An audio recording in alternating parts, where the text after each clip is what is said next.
This podcast contains graphic descriptions of violence and disturbing content related to real-life events, which may not be suitable for all audiences. Listener discretion is advised.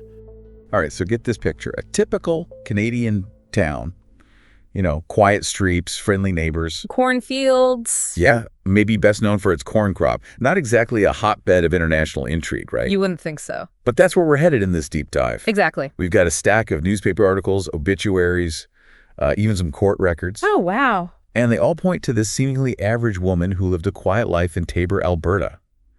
Her name was Deidre Glabus.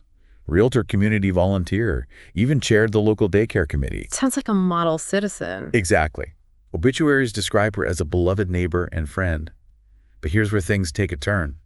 Hi, I'm Darius. I'm Margot. Welcome to Murderology.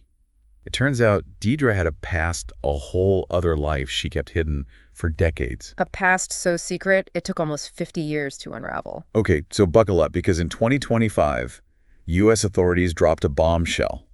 Deidre Glabus was actually Sharon Kinne, a woman wanted for murder in both the United States and Mexico. And that's just the tip of the iceberg. Oh boy. Sharon's story is a twisted path of alleged crimes, daring escapes, and a knack for reinvention that would make a chameleon jealous. So to understand how Sharon Kinne became Deidre Glabus, we need to rewind the clock back to 1960. Okay.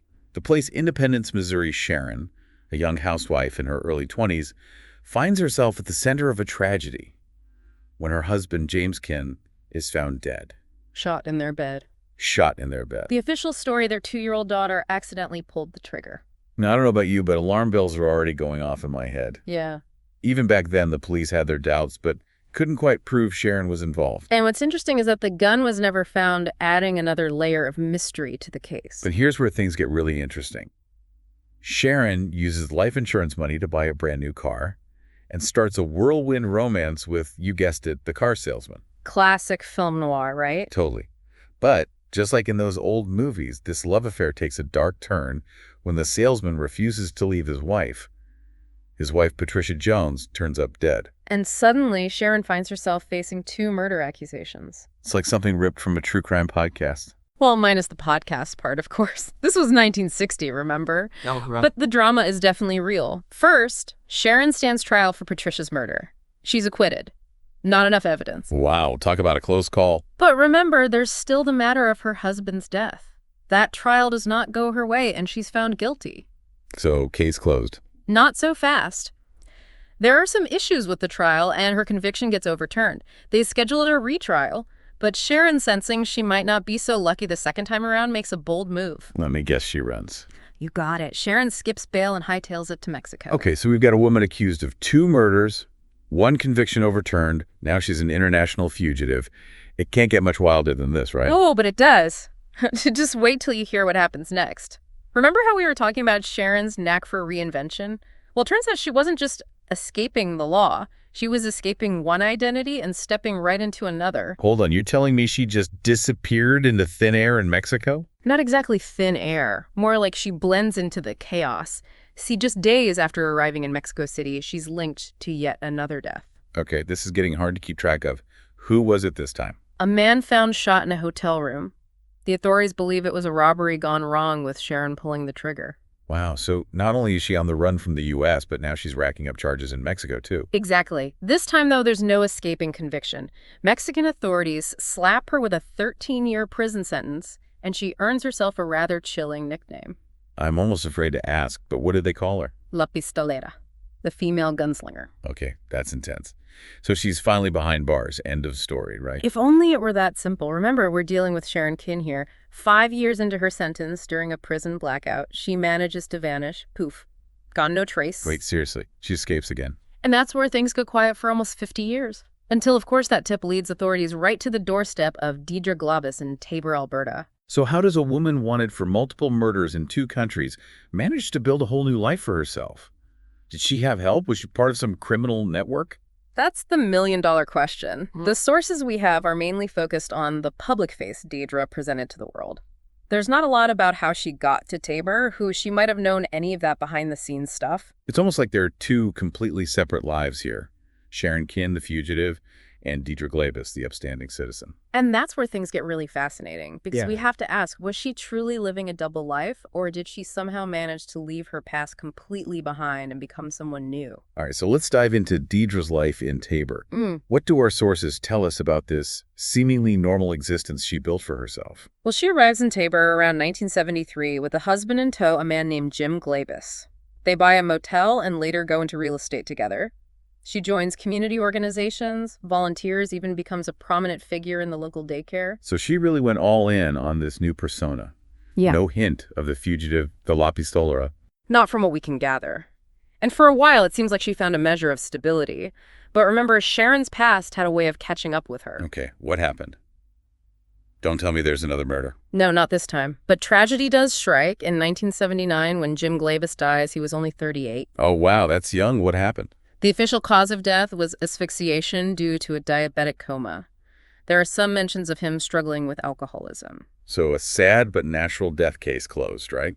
Well, given Sharon's history, some might raise an eyebrow, but the sources we have don't offer any evidence to suggest foul play. It seems like a genuinely tragic loss. Okay, but I have to admit, with Sharon's past, it's hard not to wonder. I understand the suspicion, and you're right, her past makes it tempting to connect the dots, but we have to stick to what the sources tell us, and so far there's nothing concrete linking Sharon to Jim's death. Fair enough. So what happens next? Does Deidre or Sharon, I guess, stay in Tabor? She does.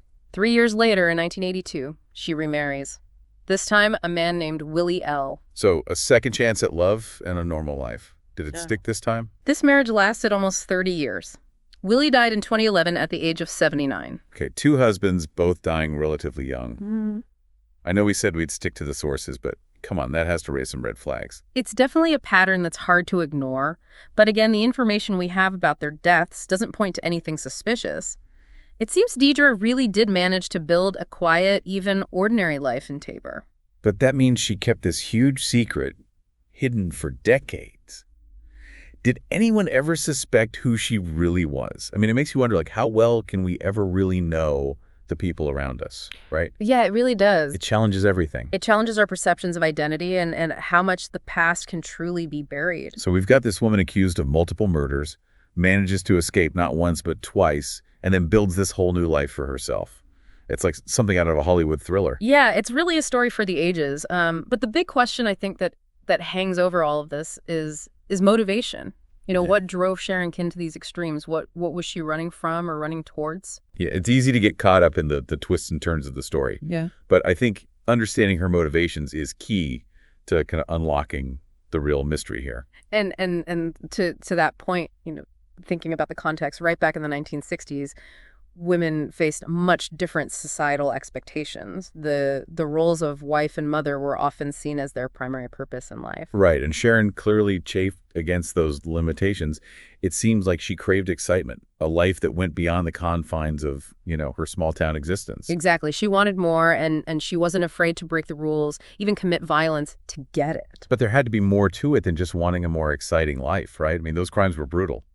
Well, and we have to be careful not to speculate too much, but some sources, particularly those, focused on true crime, have put forward the idea that Sharon might have been a sociopath. Okay, and correct me if I'm wrong, but doesn't that mean she lacked empathy and remorse? Like she couldn't understand or care about the impact of her actions on others? Yeah, that's the basic idea. Yeah, Is of that- course, it's a complex diagnosis, and we don't have any, professional evaluations of Sharon to go on. Right. So it's, But if that were true, yeah. I mean, it would explain a lot, wouldn't it? It would mean those murders were less about achieving a specific goal and more about, I don't know, almost like a compulsion. It's certainly a chilling thought to think that someone could take a human life so casually without any real emotional response. It makes her escapes all the more incredible, right? To have the nerve, the cunning to pull those off not once but twice. And then to vanish completely, to create a new identity and live undetected for decades. It speaks to a level of self-preservation and adaptability that's almost superhuman. So in the end, we're left with more questions than answers. Did Sharon Kinne ever find peace as Deidre Glabus? Did she ever regret her actions? Or did she simply become a master of compartmentalizing, shutting off one part of her life to embrace another? Well, I think that's the real puzzle here. It's not just about the crimes themselves, but about what they reveal, about the human capacity for reinvention, for deception, and for living with the weight of the past. Sharon Kinne's story is a reminder that even in the most ordinary of places, extraordinary secrets can be hidden, and that sometimes the people we think we know best can be the greatest enigmas of all.